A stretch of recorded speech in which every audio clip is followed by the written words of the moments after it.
Hi, everybody. I'm Chris Flanagan, and welcome to DC News Now. We are joined today by Rushern Baker, the Democratic candidate for the 5th District of Maryland's congressional seat, trying to replace a longtime Congressman Steny Hoyer. Rushern, great to see you. Thanks for joining us today. No, Chris, thank you for having me. Glad to be here as we head toward the final days of the campaign. Yeah. So, what are the final days like? What's the map like as you get ready for primary day? Well, it's really just getting out and meeting the voters. The thing that I think the advantage that I have over the other candidates is that having served 8 years as county executive, I know a lot of the 5th Congressional District, not only in Prince George's County, but Charles County, Calvert County, and St. Mary's County, Anne Arundel County. These are all places where I've worked either as a delegate for 8 years in Annapolis or as county executive during crisis time in Prince George's County. So let me ask, what do you think that advantage, how will that help you once you get to Capitol Hill? If you're fortunate enough to be elected. Yeah, I think the advantage that I have is you think about not only being a legislator in Annapolis and understanding how you push legislation through to help the families of Maryland, but also as county executive. At the time when I ran for county executive, Prince George's County was in a crisis. And I ran for that to help clean that up. And if you look at what happened there, we cleaned up our ethics law, we cleaned up corruption in government, we created jobs. And I think that experience as being a legislator and being county executive is what we need right now because Congress is in crisis. This country is in crisis. And so what I hear from voters is they want somebody to go up on Capitol Hill and immediately have an impact, not to wait 10 to 15 years for you to learn how things are going. In fact, I'll put it this way. One of the people I was talking to, a young lady, said to me, she said, we need somebody who can jump in the deep end right now, who doesn't need to learn how to swim. And I think that's the experience that I bring. I've somebody who's actually created jobs, but also created healthcare by building a brand new regional healthcare facility in Prince George's County that impacts the southern part of our state and much of the 5th Congressional District. And Rushern, what would be day one on Capitol Hill? What would you propose? What would be the order of business, number one on the agenda? I think number one on the agenda for me right now is the Voting Rights Act. That is the only way that we're going to hold this Trump administration accountable. The fact that the Supreme Court has gutted the Voting Rights Act is not only something that's detrimental to this country, but also is personal to me. I started my career in Maryland in a district that was created, a single member district that was created in the 22nd district so that we could have more diversity. People of color could actually get in to the legislature and get elected. And I was elected. So that's the first thing for me. It's right there restoring that, because if we don't have the votes on Capitol Hill to turn around some of the bad things we see, then we're behind the 8 ball. The second thing is families are hurting. When we say affordability, that's a word, but it encompasses a lot of things. Your electricity bills that we see have tripled in this region. You look at the cost of groceries. Federal workers are concerned about their jobs, and young people can't afford their own home. And so for me, the second greatest thing is dealing with affordability and then healthcare, which impacts every family. And it's something I know personally about. And you mentioned losing jobs. According to the U.S. Bureau of Labor Statistics, Maryland lost about 31,000 federal jobs since the president took office in his second term. How do you envision helping so many of these families that are hurting, these federal families working for the federal government who've been laid off in the state of Maryland? How do you propose to get them back to work? Oh, first thing is just think about that number. That's the federal jobs. Those are people who actually work in the federal government. The other impact are the businesses. What we see in this metro area, especially in the 5th Congressional District, those who don't work for the federal government actually have contract work and businesses that depend on the federal government. So they're even further behind. I think we have to do a couple of things. One, short term is using our power in Congress to help those families out who are hurting. Second thing is to hold this administration accountable. It's closing down, the Trump administration is closing down federal agencies when they don't have the legal authority to do that. Congress can't simply sit by and wait for and allow that to happen. And then the third thing is help our businesses. There are a lot of veterans who retire in this area who now work for the federal, do work at the federal government. So we've got to make sure that we're using every tool that we have. Our earmarks, our SBA loans, but also direct impact for families, and then help them with health care. Because once you lose your job, you lose your benefits. And so we've seen the cuts that the Trump administration has made to the Affordable Care Act. We have to restore that so that people who are hurting, at least have the ability to get health care. Politics, of course, is so partisan right now. How would you go about working with the Trump administration and, on this flip side, push back when you need to push back, but work with colleagues across the aisle? Yeah, I think that's why my experience that I bring to the table is different from the other candidates, and that is I've actually done that. I tell people around the fifth district, if you look at the things that we brought into Prince George's County when I was county executive, a brand new regional medical center. We did that with the state and federal funding to make that happen in Prince George's County so that we can service the southern part of the state of Maryland. The Purple Line. In order to have metro access, you need federal funds and you need state funds and local funds. We did that under the Trump administration, and even the FBI that the Trump administration too, in their second term put on hold. In the first term, what we did was we worked with our federal partners and people across the aisle to put that money in a lockbox, to use a term from Al Gore, so that that money could not be used for anything else at the federal level but building a brand new FBI. So, as somebody who served as president of the County Executives of America, which is a nonpartisan group where you work with county executives, mayors, county judges throughout the country to push through legislation that we all agree on, which is mostly around infrastructure, healthcare, the cost of living. Those are things everybody care about, and it's something that I have a experience working across the aisle to get that done.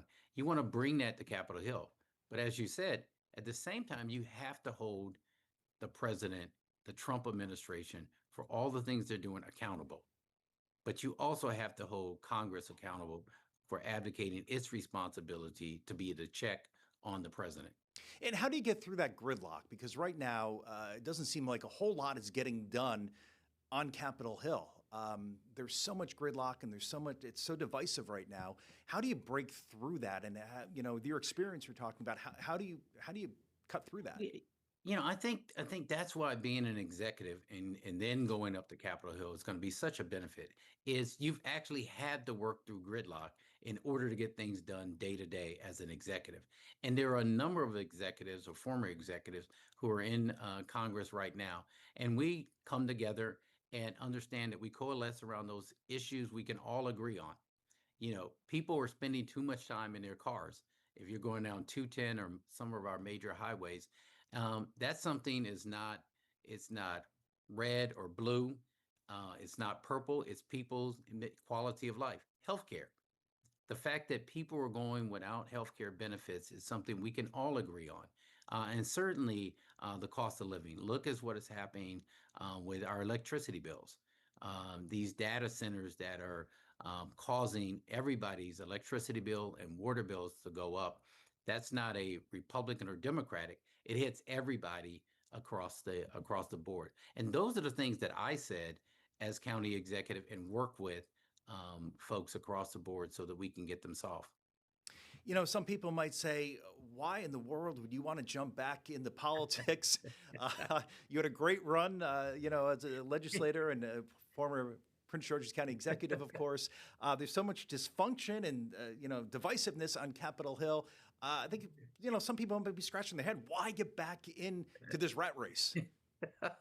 So somebody's been talking to my son because that's what he said to me. Um, for that reason, I said to him, or I think he said to me, he said, Dad, uh, you're one of those people that run toward the fire and not away from it.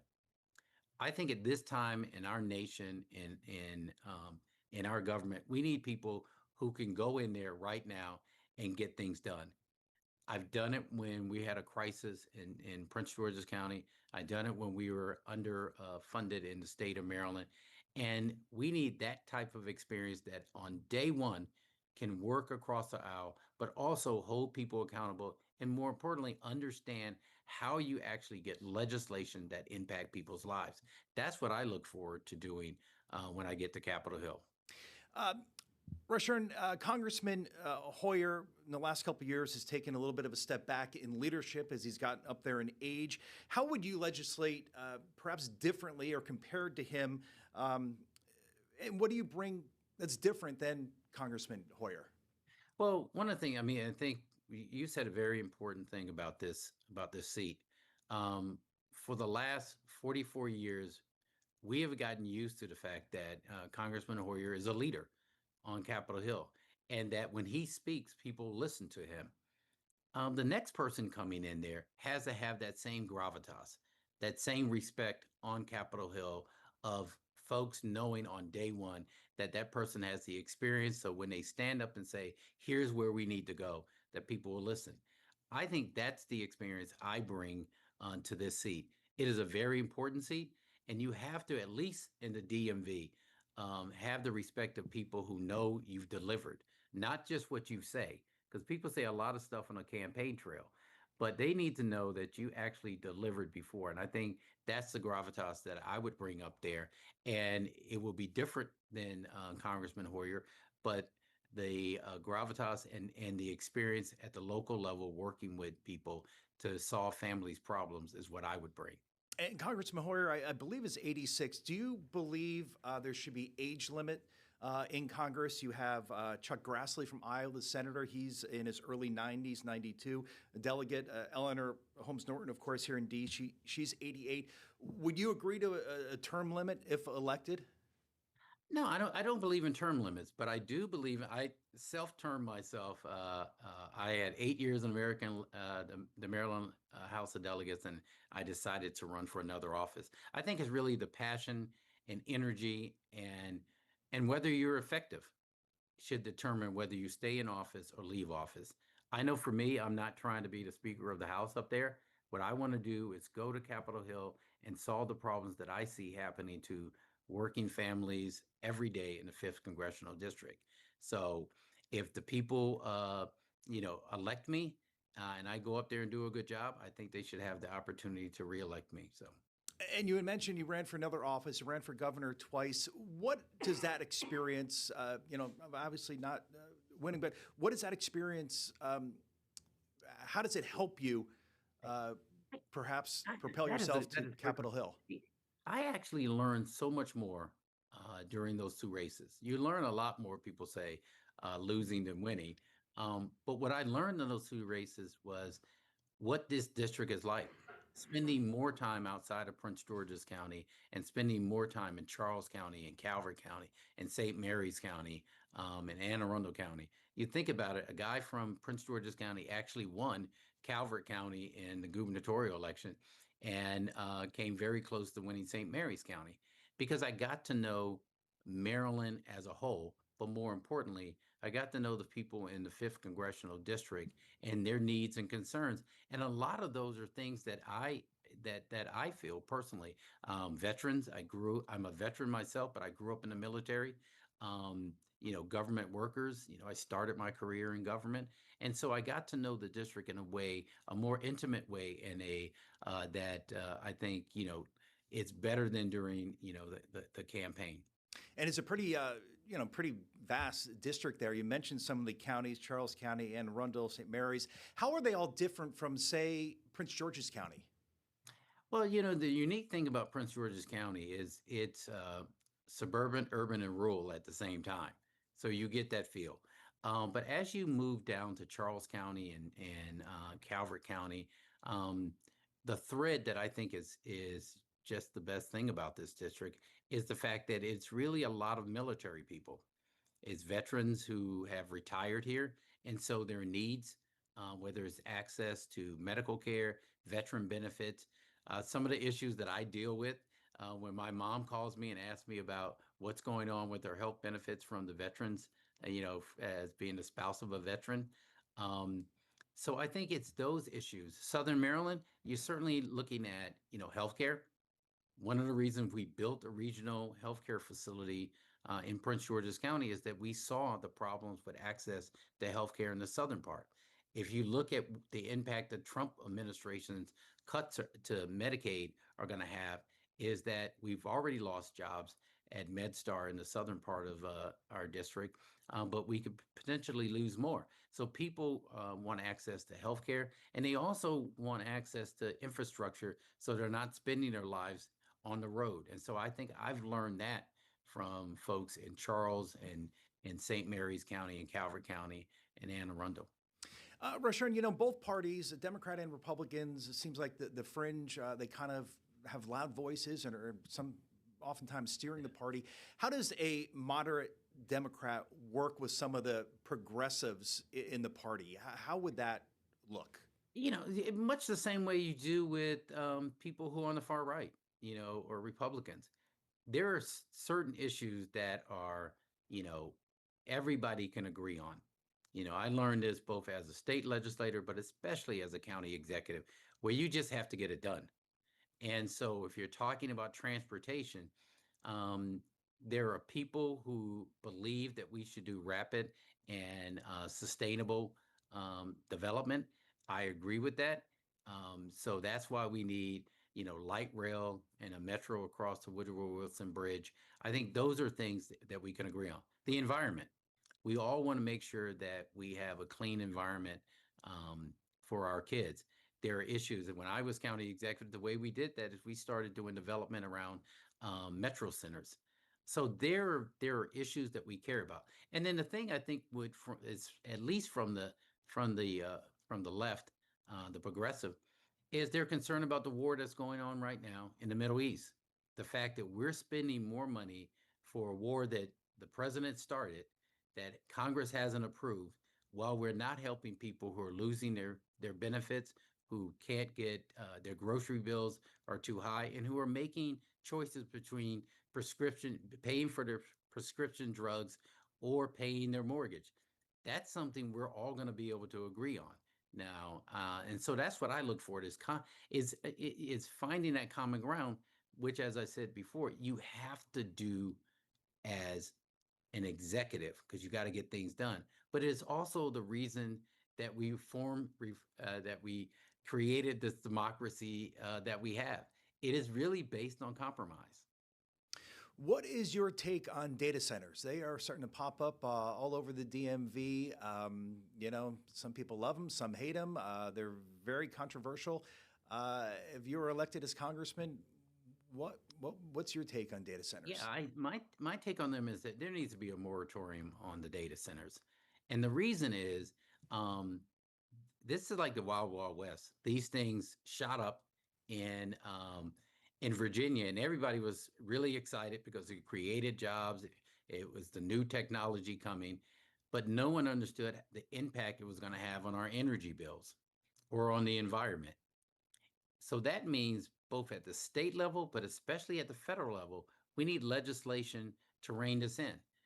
Right now, when people think about data centers or even AI, all they see is these big corporations that are going to make money at their expense.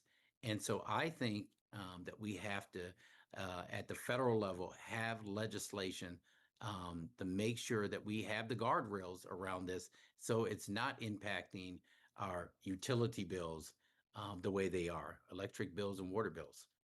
And Rushern, let's talk a little bit about ICE and what would you do if elected? So much has been made of Kilmar Abrego Garcia there in the district Right. over the last year and a half or so. How would you deal with ICE, and what would you propose to keep your constituents from what many believe to keep them safe. Yeah, no, and it does. I can tell you, and during the first Trump administration, we made it clear that we would not be cooperating with ICE in a way that we're holding people over simply because, they forgot to pay their parking ticket.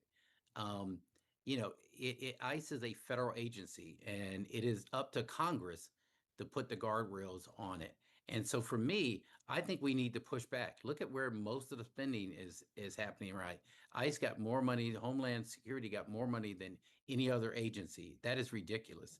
The fact that these folks are walking around in communities with masks on and picking people up, I can tell you firsthand as an executive that that right there actually hurts crime, our ability to reduce crime.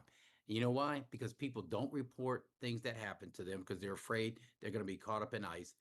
Two, they don't come to school the way they should because they're afraid of this, and they don't go to their places of worship. They live in fear, and that puts a drain on the economy in a way. If people are committing crimes, then yes, they should be held accountable. But what we see right now is this mass deportation, going after innocent people who haven't been convicted of anything, and I think it's frightening. So I think we have to um, do what I see Chris Van Hollen doing. I applaud him for the work that he's doing on this. I would be the same way, but we have to be vocal. We see what's happening in some of these detention centers where members of Congress can't even go into these detention centers with their phones to make sure they can record what's going on in there. So that's not America. That's not what we signed up for. So as someone going to Congress, I'm going to hold them uniquely, responsible for what they're doing, but also to look at how we're spending our dollars. These are tax dollars that are paying for these things that we see in the streets, and people don't want to see it. We had touched upon earlier how many federal workers live in the district, live in Maryland, but certainly the fifth district, and just how the ripple effect, Yeah. businesses as well. We've had a couple shutdowns in the last year. Obviously devastating to so many of these federal workers who aren't getting paid on time. What would you be able to do as a congressman on Capitol Hill to keep the government open so these federal workers are not going without pay and not being able to pay their mortgage or rent? That's right. So I lived through a shutdown as county executive, and what we did, we brought the entire DMV together, uh, Northern Virginia, Montgomery County, Prince George's County, and the District of Columbia, and we came together not only to help people who had been furloughed and from their jobs, but also to push back at the federal level. But we did something more. We didn't just talk to ourselves, make a speech.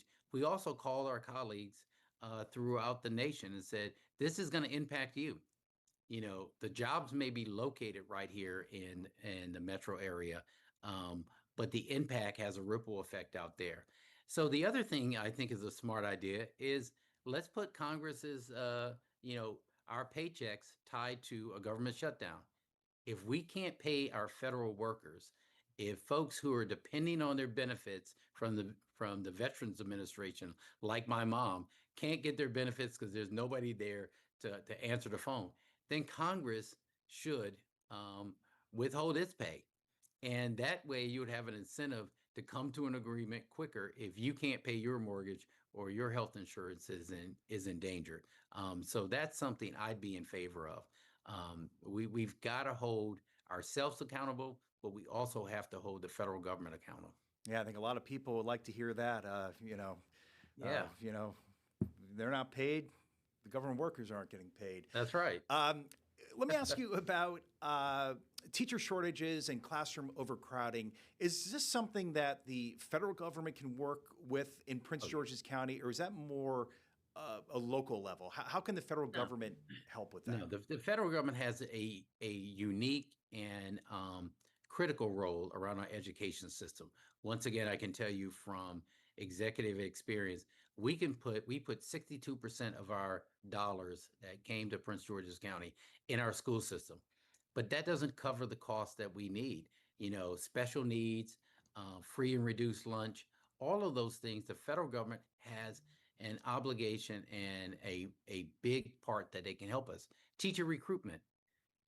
During the Obama administration, we use federal funds to incentivize young people to go into the teaching profession.